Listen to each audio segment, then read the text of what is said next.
Dura Navis by Samuel Taylor Coleridge. Read by Frank Blissett.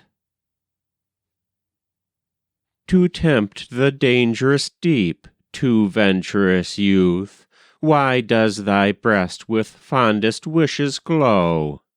No tender parent there thy cares shall soothe, no much-loved friend shall share thy every woe. Why does thy mind with hopes delusive burn? Vain are thy schemes by heated fancy planned. Thy promised joy thou'lt see to sorrow turn, exiled from bliss and from thy native land.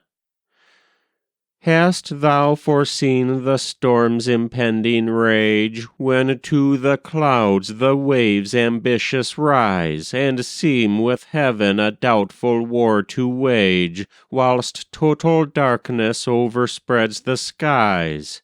Save when the lightning's darting winged fate, quick bursting from the pitchy clouds between, in forked terror and destructive state, shall show with double gloom the horrid scene? Shalt thou be at this hour from danger free? Perhaps with fearful force some falling wave shall wash thee in the wild tempestuous sea, and in some monster's belly fix thy grave. Or, woeful hap, against some wave-worn rock, which long a terror to each bark had stood, shall dash thy mangled limbs with furious shock, and stain its craggy sides with human blood. Yet not the tempest or the whirlwind's roar equal the horrors of a naval fight, when thundering cannons spread a sea of gore, and varied deaths now fire and now affright. The impatient shout that longs for closer war reaches from either side the distant shores, whilst frightened at his streams ensanguined far, loud on his troubled bed huge ocean roars. What dreadful scenes appear before my eyes!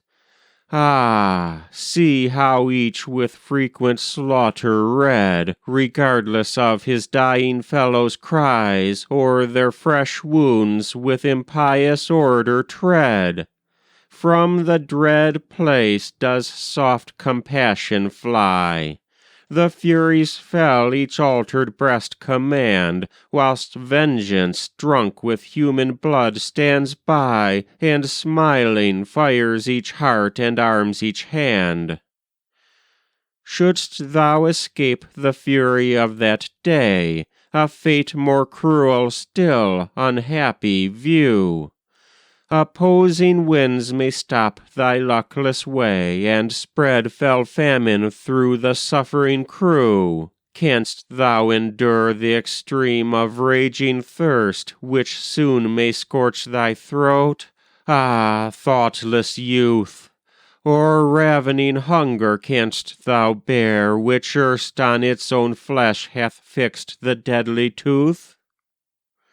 Dubious and fluttering twixt hope and fear, with trembling hands the lot I see thee draw, which shall, or sentence thee a victim drear, to that gaunt plague which savage knows no law.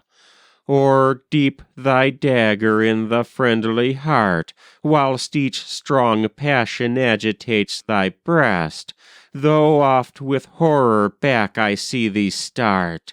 Lo, hunger drives thee to the inhuman feast. These are the ills that may the course attend, then with the joys of home contented rest. Here meek-eyed peace with humble plenty lend their aid united still to make thee blest.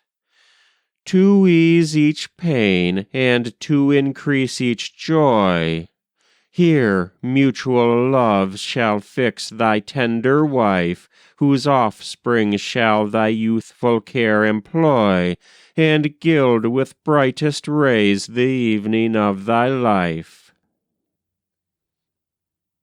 That was Dura Navis by Samuel Taylor Coleridge. Read by Frank Blissett.